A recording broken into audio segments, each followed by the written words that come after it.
പരിശുദ്ധ അമ്മ ജീവനോടെ പ്രത്യക്ഷപ്പെട്ട ഈ അൾത്താരയിൽ വന്ന് സാക്ഷ്യം പറയുവാൻ എന്നെയും എൻ്റെ കുടുംബത്തെയും അനുവദിച്ച ദൈവമാതാവിന് തിരുകുമാരനും കോടാനുകോടി നന്ദി. എൻ്റെ പേര് സുനു സുരേഷ്. ഞങ്ങൾ തിരുവല്ലയിൽ നിന്നും വരുന്നു. ഇത് എൻ്റെ ഹസ്ബൻഡ് സുരേഷ്, മകൻ സുദേവ്, മകൾ സുചിത്ര. ഞാനിവിടെ ഉടമ്പടി എടുക്കുന്നത് 4/5/2024 അപ്പോൾ ഇവിടുന്ന് പത്രം എനിക്ക് പലപ്പോഴായി എൻ്റെ കൈകളിൽ എത്തിയിട്ടുണ്ട്. അപ്പോൾ ഞാനത് വായിച്ചിട്ടുണ്ട്. അങ്ങനെ ഇരിക്കുമ്പോഴാണ് എൻ്റെ മകൻ 10ാം ക്ലാസ്സിൽ ആകുന്നത്. അപ്പോൾ എനിക്ക് അവൻ്റെ മെറിറ്റിൽ വിശ്വാസമില്ല. അവൻ 9ാം ക്ലാസ്സിലൊക്കെ പഠിക്കുമ്പോഴും അതിന് മുമ്പ് പഠിക്കുമ്പോഴും നല്ല രീതിയിൽ പഠിക്കുമായിരുന്നു.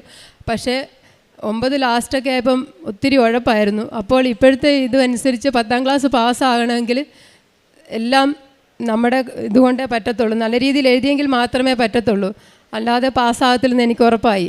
അപ്പോഴാണ് ഞാനിവിടെ കൃപാസനത്തിൽ വന്ന് ഉടമ്പടി എടുക്കുന്നത്. അപ്പോൾ ഇവൻ്റെ കഴിവിൽ എനിക്ക് വിശ്വാസമില്ലാത്തതുകൊണ്ടും മാതാവിലും ഈശോയിലും ഞാൻ വിശ്വസിച്ചാണ് ഇവിടെ വന്ന് ഉടമ്പടി എടുത്തിട്ട് ആദ്യത്തെ നിയോഗം ഞാൻ അതാണ് വെച്ചത്, 10ാം ക്ലാസ് പാസ്സാകണം എന്ന്. അങ്ങനെ SLC പരീക്ഷയായപ്പോൾ ഞാൻ ഹോൾ ടിക്കറ്റുമായിട്ട് ഇവിടെ വന്ന് അച്ഛൻ്റെ ബ്ലെസ്സിങ് മേടിച്ചു. കാശ് രൂപ അച്ഛൻ കൊടുത്തു. അതുമായിട്ടാണ് അവൻ പരീക്ഷയ്ക്ക് പോയത്. പോകുമ്പോൾ മാതാവിൻ്റെ തൈലം ഹോൾ ടിക്കറ്റിൽ പുരട്ടുകയും അതുപോലെ ഉപ്പ് കഴിച്ചിട്ടുമാണ് അവൻ പരീക്ഷയ്ക്ക് പോയത്. അവൻ്റെ മാർക്ക് വെച്ച് നോക്കുവാണെങ്കിൽ അവന് ക്രിസ്മസ് പരീക്ഷയ്ക്ക് ഓണപ്പരീക്ഷയ്ക്കൊക്കെ കിട്ടിയ മാർക്ക് എനിക്കിവിടെ പറയാൻ പറ്റത്തില്ല, അത്രയ്ക്ക് മോശമാണ്. ഒരു വിഷയത്തിനോ 2 വിഷയത്തിനും ജയിച്ച ആളാണ്.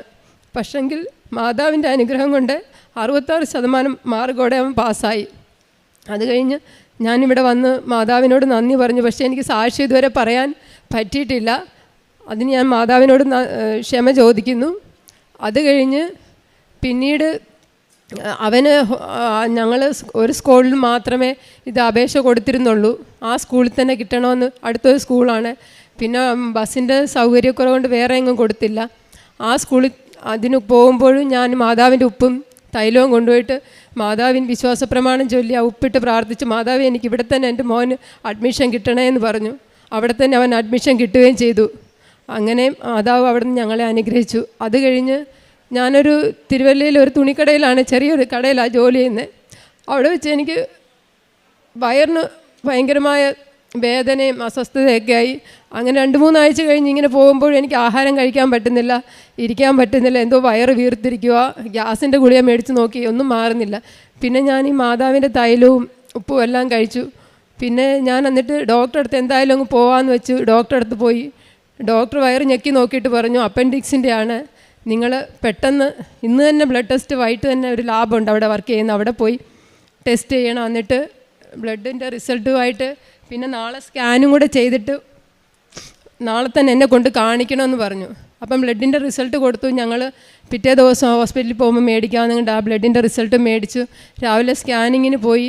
സ്കാനിങ്ങിന് പോകുമ്പോൾ ഞാൻ മാതാവിൻ്റെ തൈലവും ഉപ്പും കഴിച്ചിട്ട് തൈലം പുരട്ടി വിശ്വാസ പ്രമാണം ചൊല്ലി, മാതാവേ ഈ റിസൾട്ട് സ്കാൻ ചെയ്യുമ്പോൾ എനിക്കൊന്നും ഒരു കുഴപ്പവും ഉണ്ടാകരുതെന്ന് ഞാൻ പൂർണ്ണമായിട്ട് പ്രാർത്ഥിച്ചുകൊണ്ടിരുന്നു. എപ്പോഴും എൻ്റെ തൈലവും ഉപ്പും എൻ്റെ കയ്യിൽ ബാഗിൽ കാണും. പ്രാർത്ഥിച്ച് സ്കാൻ ചെയ്യുന്ന പുള്ളി എന്നോടൊപ്പം പറഞ്ഞു, സ്കാനിങ്ങിൽ ഒരു കുഴപ്പവും ഇല്ലല്ലോ, ഇത് അപ്പൻഡിക്സിൻ്റേതായിട്ടൊന്നും കാണുന്നില്ലല്ലോ. ഞാൻ പറഞ്ഞു, ഡോക്ടർ ഇവിടെ എനിക്ക് വേദന, അവിടെ നോക്കാം, ഒരു കുഴപ്പവും ഇല്ലെന്ന് പറഞ്ഞു. അങ്ങനെ ആ സ്കാനിങ്ങിൻ്റെ ഇത് കഴിഞ്ഞിട്ട് വൈകിട്ട് ഞങ്ങൾ റിപ്പോർട്ട് കാണിക്കാൻ, എന്തായാലും കാണിച്ച ഡോക്ടറെ തന്നെ റിപ്പോർട്ട് കാണിക്കാനായിട്ട് ഞങ്ങൾ പോകുമ്പോൾ ആ ഡോക്ടർ റിസൾട്ട് നോക്കിയിട്ട് പറഞ്ഞു, കുഴപ്പമൊന്നുമില്ല, ഇയാൾക്ക് കുഴപ്പമൊന്നുമില്ലെന്ന് പറഞ്ഞു. ശരി, ഞാൻ ഒരു മെഡിസിൻ എഴുതാതെ ചുമ്മാ ഗ്യാസിൻ്റെ ആയിരിക്കും കഴിച്ചാൽ മതിയെന്ന് പറഞ്ഞു.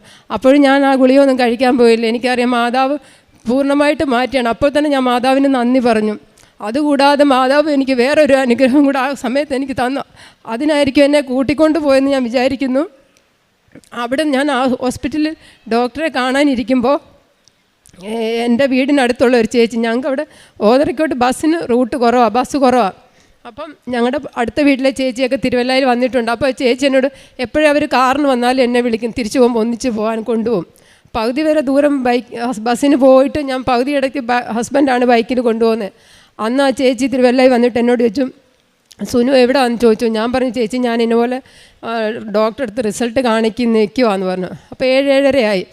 അത് കഴിഞ്ഞിട്ട് ഞാൻ പറഞ്ഞു, എന്നാൽ ശരി, ഞാൻ ഇവിടുന്ന് ഇറങ്ങുമ്പം വിളിക്കാം ചേച്ചി എന്ന് പറഞ്ഞു. അങ്ങനെ അവിടുന്ന് ഇറങ്ങിയ സമയത്ത് ചേച്ചി എൻ്റെ അടുത്ത് വരികയും എന്നോട് പറഞ്ഞു, സുനു ഞങ്ങളിവിടെ ഒരു കെറ്റിൽ വാങ്ങാൻ പോയതാണ്, അവിടെ ഷായ് എന്ന് പറഞ്ഞ കടയിലാണ് പോയി, അവിടെ നല്ല കിട്ടിയില്ല, സുനുവിന് നമുക്ക് അവിടെ മൈജി ഓപ്പൺ ആയിട്ടുണ്ട്, നമുക്ക് അവിടെ പോകാമെന്ന് പറഞ്ഞു. ഞാനും അവരുടെ കൂടെ പോയി.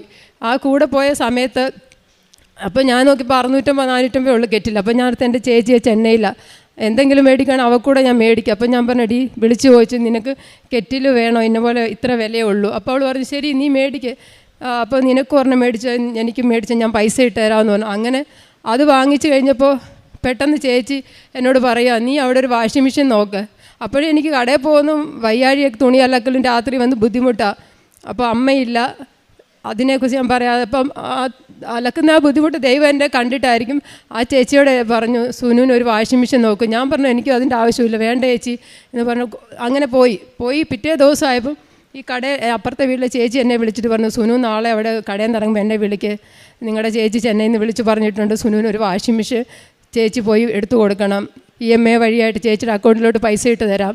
അത് ചേട്ടനാണ് ചെയ്ത്. അപ്പോഴും അവിടെ മാതാവ് പ്രവർത്തിച്ച് ചേച്ചിയും ചേട്ടനെയും കൊണ്ട് ചെയ്യിപ്പിച്ചു. അല്ലാതെ ദൈവം നമ്മുടെ കൈ കൊണ്ട് തരാൻ പറ്റാത്തത് കൊണ്ട് മറ്റൊരാളെ കൊണ്ട് ചെയ്യിപ്പിച്ചു. ഞാൻ പൂർണ്ണമായിട്ട് വിശ്വസിക്കുന്നു. ഞാൻ ഇന്നലെ വരെ വിചാരിക്കാത്ത ഒരു കാര്യമാണ്, പിറ്റേ ദിവസം എനിക്കത് വിശ്വസിക്കാൻ പറ്റിയില്ല. അതിൻ്റെ പൈസ അടച്ചു തീർന്നു. ഈ കഴിഞ്ഞ മാസമാണ് ചേട്ടൻ അടച്ചു തീർന്നത്. അതുപോലെ തന്നെ അത് കഴിഞ്ഞിട്ടാണേലും ചേട്ടനെ കൊണ്ട് ചെയ്യിച്ചത് മാതാവ് ആണെന്ന് ഞാൻ പൂർണ്ണമായിട്ടും വിശ്വസിക്കുന്നു. പിന്നെ അതുപോലെ തന്നെ എൻ്റെ അമ്മ മരിച്ചിട്ട് ഈ ഓണത്തിന് 1 വർഷം കഴിഞ്ഞു. അറ്റാക്കായിരുന്നു അമ്മയ്ക്ക്. അമ്മ 90% ബ്ലോക്കായിരുന്നു. അമ്മ വസ്തു കിട്ടാൻ ഞങ്ങളുടെ തൊട്ടപ്പുറത്തൊരു ഭൂമി ഉണ്ടായിരുന്നു. അപ്പോൾ എൻ്റെ അമ്മ 5 സെൻറ്റ് സ്ഥലത്തല്ലേ ഞങ്ങൾ താമസിച്ചുകൊണ്ടിരുന്നത്. അപ്പോൾ അമ്മയും ദഹിപ്പിച്ച് ഞങ്ങളൊരു ഹിന്ദുവാണ്, വീടിൻ്റെ മുറ്റത്താണ് ദഹിപ്പിച്ചത്. അപ്പോൾ അത് കണ്ടിട്ട് പോയ ഒരു അടുത്ത വസ്തുവിൻ്റെ ഉടമ ഞങ്ങളോട് ചോദിച്ചു, എൻ്റെ ഹസ്ബൻഡിനെ മാറ്റി നിർത്തി ചോദിച്ചു, ഈ വസ്തു വിൽക്കാൻ താല്പര്യമുണ്ട്, നിങ്ങൾക്ക് വേണം ഇത് വാങ്ങിച്ചോ എന്ന് പറഞ്ഞു. അപ്പോൾ ഞങ്ങൾക്ക് മേടിക്കാനുള്ള അത് കഴിഞ്ഞ് എൻ്റെ ഹസ്ബൻഡ് എന്നോട് പറയുക, എനിക്കത് വാങ്ങാൻ ഞങ്ങൾക്ക് നിവർത്തിയില്ലാതിരിക്കുന്ന സമയം അങ്ങനെ കഴിഞ്ഞു. എങ്കിലും നമുക്കൊരു വേസ്റ്റ് എണ്ണയിൽ ആ പറമ്പായി വീടിനോട് ചേർന്ന് കിടക്കുന്ന വസ്തു എങ്ങനെ വാങ്ങുമെന്ന് നമുക്കറിയത്തില്ല. അങ്ങനെ ഞങ്ങൾ ആ വസ്തുവിനെക്കുറിച്ച് വിട്ടെങ്കിലും ഞാൻ മാതാവിനോട് പ്രാർത്ഥിച്ചു, നിയോഗത്തിൽ എഴുതി, മാതാവ് എങ്ങനെയെങ്കിലും എനിക്ക് ഈ വസ്തു വാങ്ങിച്ചു തരണമെന്ന് പറഞ്ഞ് ഉപ്പിട്ട് വിശ്വാസ പ്രമാണം ചൊല്ലി പ്രാർത്ഥിച്ചിരുന്നു. പക്ഷേ ഈ കഴിഞ്ഞ ഒക്ടോബർ 26 എൻ്റെ ചേച്ചി നാട്ടിൽ വന്നപ്പോൾ എന്നോട് പറഞ്ഞു, നീ അവരോട് പോയി സംസാരിക്കുക, അവരെത്ര രൂപ ഉദ്ദേശിക്കുന്നു നിങ്ങൾ ചോദിക്കുക, പൈസ ഇല്ലല്ലോ നീ ചോദിക്കുക. അപ്പോൾ എൻ്റെ മനസ്സിൽ തോന്നി, എൻ്റെ വീട് പണിക്ക് വേണ്ടി ഉണ്ടായിരുന്ന സ്വർണ്ണങ്ങളൊക്കെ വിറ്റ് പിന്നെ 2-3 പവൻ കാണും, എന്തായാലും അതെങ്കിലും കൊടുത്ത് നമുക്ക് വാങ്ങാം. അത് മാതാവ് എൻ്റെ മനസ്സിൽ കാണിച്ചെന്ന ഒരു ഐഡിയ.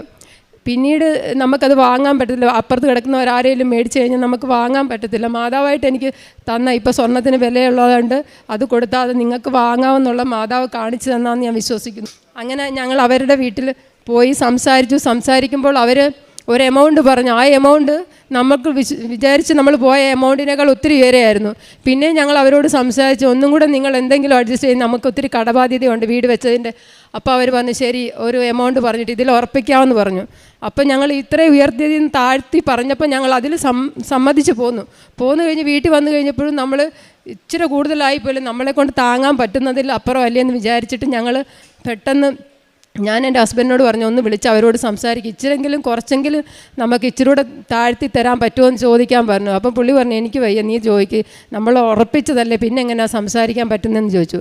അങ്ങനെ ലാസ്റ്റ് ഞാൻ മാതാവിൻ്റെ വൈകിട്ടത്തെ പ്രാർത്ഥനയിൽ നിയോഗത്തിനകത്ത് മാതാവിൽ ഡേറ്റ് എഴുതിയിട്ട് ഞാൻ പറഞ്ഞു, മാതാവ് ഇത്ര രൂപയ്ക്കകത്ത് അവർ ഞങ്ങൾക്ക് സമ്മതിച്ച് തരണം, മാതാവായിരിക്കണം അവർ സംസാരിക്കുന്നത് എന്ന് പറഞ്ഞ് ഞാൻ എഴുതി വെച്ചിട്ട് പോയി മാതാവിൻ്റെ ഉപ്പ് കഴിച്ച് തൈലം നാക്കിൽ തേച്ചിട്ട് വിശ്വാസ പ്രമാണം ചൊല്ലിയിട്ട് ആ പുള്ളിക്ക് വോയിസ് മെസ്സേജ് ഇട്ടിട്ട് ഒരു 5 ദിവസം കഴിഞ്ഞിട്ട് റിപ്ലൈ ഇല്ല. പിന്നെ ഞാൻ ഇതുപോലെ കടയിലിരിക്കുന്ന സമയത്ത് മാതാവിൻ്റെ ഉപ്പും തൈലവും തേച്ചിട്ട് പുള്ളിയെ വിളിച്ചു കഴിഞ്ഞപ്പോൾ പുള്ളി പറഞ്ഞു, ഞാൻ ചോദിച്ചു മെസ്സേജ് കണ്ടായിരുന്നു. അപ്പം പുള്ളി പറഞ്ഞു, മെസ്സേജ് കണ്ടു. ഞാൻ പറഞ്ഞു, എന്നിട്ട് റിപ്ലൈ ഒന്നും വന്നില്ലല്ലോ, ശരി വൈകിട്ട് പറയാമെന്ന് പറഞ്ഞു. ഞാൻ പറഞ്ഞു, വൈകിട്ട് മറക്കാതെ പറയണേ. ലാസ്റ്റിൽ അയാൾ പറഞ്ഞു, എന്നാൽ വേണ്ട, ഞാൻ ഇപ്പോൾ തന്നെ പറയാമെന്നും പറഞ്ഞിട്ട് ഉടനെ പുള്ളി അതിന് ഞാൻ ഇന്ന എമൗണ്ടിന് ഉള്ളിലായിരിക്കണമെന്ന് പറഞ്ഞ് എഴുതി വെച്ച് ആ എമൗണ്ടിനകത്ത് തന്നെ പുള്ളി സമ്മതിച്ചു. കഴിഞ്ഞ ഒക്ടോബർ 26 ഫസ്റ്റ് ഞങ്ങൾ അവരോട് സംസാരിച്ചത്. ഈ 20 ഞങ്ങൾ ആ വസ്തു എഴുതി. മാതാവ് എനിക്കറിയത്തില്ലേ തന്നതിന് 1000 നന്ദി. പ്രേക്ഷിത പ്രവർത്തനമായി ഞങ്ങൾ ഇവിടുന്ന് പത്രം മേടിച്ചുകൊണ്ട് പോയിട്ട് ഞാൻ ബസ്സിലും കൊടുക്കും, പിന്നെ കടയിൽ കൊണ്ടുവച്ച് വരുന്ന കസ്റ്റമർക്ക് പറഞ്ഞ് മനസ്സിലാക്കി കൊടുക്കും, പിന്നെ വീടുകൾ തോറും ഇറങ്ങി അവധിയുള്ള ദിവസങ്ങളിൽ പോയി പറഞ്ഞു കൊടുക്കും. അതുപോലെ തന്നെ ഞാൻ പറഞ്ഞു, ഒത്തിരി പേര് ഇവിടെ വന്നിട്ടുമുണ്ട്, ഉടമ്പടി എടുത്തിട്ടുമുണ്ട്. ഞാൻ അവരോട് പറയും, നമുക്ക് അമ്മ മാതാവ് തന്ന അനുഗ്രഹം, ഞാനൊരു ഹിന്ദുവായിട്ട് ജനിച്ചതാണ്, പക്ഷേ എനിക്ക് ഇനിയുള്ള കാലം ഉടമ്പടിയിൽ ജീവിക്കണമെന്നാണ് ആഗ്രഹം. രാവിലെ ആണേലും പ്രാർത്ഥന കൃത്യമായിട്ട് ഞാൻ എണീറ്റ് ചൊല്ലും. വൈകിട്ടത്തെ പ്രാർത്ഥനയിൽ എൻ്റെ മക്കളും ഹസ്ബൻഡും കൂടെ ഇരിക്കും. ഹസ്ബൻഡാണേലും മാറിയിരിക്കത്തുള്ളായിരുന്നു. ഇപ്പോൾ ഈയിടെ 2-3 പ്രാവശ്യം മാതാവിൻ്റെ ഒരു ഇത് കൊടുത്തു കഴിഞ്ഞപ്പോൾ എൻ്റെ കൂടെ വന്നിരുന്ന് പ്രാർത്ഥിക്കുന്നുണ്ട്. കാരുണ്യ പ്രവർത്തനമായിട്ട് ഞങ്ങൾ ആദ്യമൊക്കെ ഒരു ഗവൺമെൻറ് ഹോസ്പിറ്റലുണ്ടായിരുന്നു, അവിടെ പോയി പൊതിച്ചോറ് കെട്ടിക്കൊടുക്കുമായിരുന്നു. പിന്നെ ഈ കടയിൽ പോകുന്നതിൻ്റെ ലീവിൻ്റെ ബുദ്ധിമുട്ട് കൊണ്ട് ഞാൻ പിന്നെ അവധി കിട്ടുമ്പോൾ ഞങ്ങളുടെ അടുത്ത് വൃദ്ധസദനമുണ്ട്, അവിടെ പോയിട്ട് ഞാനും എൻ്റെ കുഞ്ഞുങ്ങളും പോയിട്ട് അവിടെ എന്തെങ്കിലും ഇതൊക്കെ ചെയ്ത് കൊടുക്കാമെന്ന് ചോദിച്ചപ്പോൾ അവർ പറഞ്ഞു ഇവിടെ എല്ലാവരും ആൾക്കാരുണ്ട്. പിന്നെ ഞാൻ അവർക്ക് വേണ്ടുന്ന തുണികളും ഫ്രൂട്ട്സും കഴിക്കാനുള്ളതൊക്കെ മേടിച്ച് കൊടുക്കാറുണ്ട്. പിന്നെ അതുപോലെ എൻ്റെ ബസ്സിൽ പോകുമ്പോഴാണേലും സ്റ്റാൻഡ് വെച്ചാണേലും അല്ലാതെ ആരെങ്കിലും സഹായം ചോദിക്കുമ്പോൾ സാമ്പത്തികമായിട്ടും സഹായം ചെയ്യാറുണ്ട്. എപ്പോഴും ഈ ഉടമ്പടിയിൽ ജീവിക്കണമെന്നാണ് എനിക്ക് എൻ്റെ കുടുംബത്തിനും ആഗ്രഹം. ഇത്രയും നന്മകൾ തന്ന അമ്മ മാതാവിന് ഈശോയ്ക്കും 1000 നന്ദി. നിങ്ങൾ ചോദിക്കുന്നതിന് മുൻപ് തന്നെ നിങ്ങളുടെ ആവശ്യങ്ങൾ നിങ്ങളുടെ പിതാവ് അറിയുന്നു. വിശുദ്ധ മത്തായിയുടെ സുവിശേഷം 6-ാം അധ്യായം 8-ാം തിരുവചനമാണ്. സുനു സുരേഷ് എന്ന മകളുടെ ഉടമ്പടി സാക്ഷ്യമാണ് നമ്മൾ കേട്ടത്. മകൻ്റെ പഠിത്തത്തെ പറ്റി, അവൻ്റെ മെറിറ്റ്, അച്ഛൻ്റെ ബ്ലെസ്സിങ്ങിൽ കൂടെ അവൻ ലഭിച്ച അനുഗ്രഹങ്ങൾ. 10ാം ക്ലാസ്സിലെ പരീക്ഷയ്ക്ക് മുമ്പ് കുട്ടികളെല്ലാം അവിടെ ഹോൾ ടിക്കറ്റുമായിട്ട് അച്ഛൻ്റെ അടുത്ത് വന്ന് അനുഗ്രഹം മേടിച്ച് വിശുദ്ധ വസ്തുക്കളായ ഉപ്പും തൈലവും ഒക്കെ ഉപയോഗിച്ചാണ് അവർ പരീക്ഷയ്ക്ക് പോകുന്നത്. വിശ്വാസത്തോടെ പ്രാർത്ഥിച്ച് അച്ഛൻ്റെയും അമ്മയുടെയും ഉടമ്പടിയിൽ വിശ്വസിച്ച് ഉടമ്പടിയിൽ ചേർന്ന് ജീവിച്ച് കുട്ടികളും ഉടമ്പടി ജീവിതത്തിലേക്ക് നയിച്ച് ആ വിശ്വാസത്തിലാണ് അവർ പരീക്ഷ എഴുതാൻ പോകുന്നത്. നമ്മൾ കേട്ടു അവൻ്റെ പ്രീവിയസ് പരീക്ഷകളുടെ റിസൾട്ടും ഉടമ്പടി ജീവിതത്തിൽ വന്ന് ഉടമ്പടി വെച്ചതിന് ശേഷം അച്ഛൻ്റെ ബ്ലെസ്സിങ്ങിന് ശേഷം അവന് കിട്ടിയ റിസൾട്ടും അതിൻ്റെ വ്യത്യാസങ്ങൾ. മാതാവിൻ്റെ അടുത്ത് കണ്ണീരോടെ വരുന്ന മക്കളെ ഓരോരുത്തരെയും അമ്മ തൻ്റെ മകൻ്റെ അടുത്തേക്ക് കൊണ്ടുപോകുന്നതാണ്. നമ്മൾക്ക് മെറിറ്റ് ഇല്ലാത്തപ്പോഴും ഈശോയുടെ കൃപ കൊണ്ട് നമ്മളെ മെറിറ്റുള്ളവരാക്കി തീർക്കുന്നതാണ് കൃപാസനം ഉടമ്പടി പദ്ധതി. ഇസ്രായേൽ ജനത്തിൻ്റെ വാഗ്ദാൻ നാടിനെ പറ്റിയുള്ള സ്വപ്നങ്ങൾ ഒരിക്കലും നടക്കാത്ത സ്വപ്നങ്ങളായിരുന്നു എന്ന് പറയുന്ന പോലെ സംഭവങ്ങളായിരുന്നു അവരുടെ ജീവിതത്തിൽ. പക്ഷേ അത് അഹറോൻ്റെ ഉണക്കവടി തളിർത്ത് കായ്ച്ചതുപോലെ ഫലം അണിഞ്ഞത് അവർ ദൈവത്തോട് ചെയ്ത ഉടമ്പടിയുടെ ഫലമാണ്. അതാണ് ഈ മകൻ്റെ ജീവിതത്തിലും സംഭവിച്ചത്. വിശ്വാസത്തോടെ പ്രാർത്ഥിച്ചപ്പോൾ കർത്താവ് അവരുടെ പ്രാർത്ഥന കേട്ട് അവർക്ക് നല്ല റിസൾട്ട് നൽകി. രോഗസൗഖ്യത്തെപ്പറ്റി സംസാരിച്ചു. അപ്പൻഡിക്സ് എന്ന രോഗം ഈശോ തൊട്ട് സുഖപ്പെടുത്തിയത് ഉടമ്പടി വസ്തുക്കളുടെ ഉപയോഗത്തിലൂടെയാണ്. രോഗശാന്തിക്ക് ദൈവത്തിന് നന്ദി പറയുന്നു.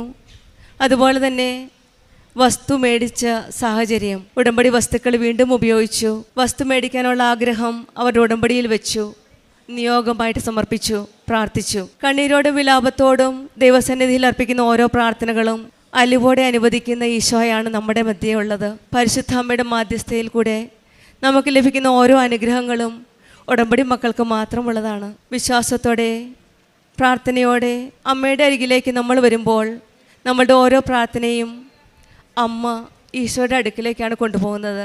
കാനായിൽ ചെയ്ത അതേ കാര്യമാണ് ഇന്നും അമ്മ നമുക്ക് വേണ്ടി ചെയ്യുന്നത്. കൃപാസന അമ്മയുടെ സന്നിധിയിൽ വന്ന് നാം പ്രാർത്ഥിക്കുമ്പോൾ നമ്മുടെ തടസ്സങ്ങൾ ഓരോന്നായി നീങ്ങിപ്പോവുകയാണ്. അമ്മ നമുക്ക് വേണ്ടി മാധ്യസ്ഥം വഹിക്കുന്നതിലൂടെ നമ്മൾക്ക് ലഭിക്കുന്ന അനുഗ്രഹങ്ങൾ. സുനു സുരേഷ് എന്ന മകൾക്കും കുടുംബത്തിനും ദൈവം ചൊരിഞ്ഞ എല്ലാ അനുഗ്രഹങ്ങൾക്കും കൃപകൾക്കും നമുക്ക് കൈയടിച്ച് ദൈവത്തെ മഹത്വപ്പെടുത്താം. യേശുവേ നന്ദി, യേശുവേ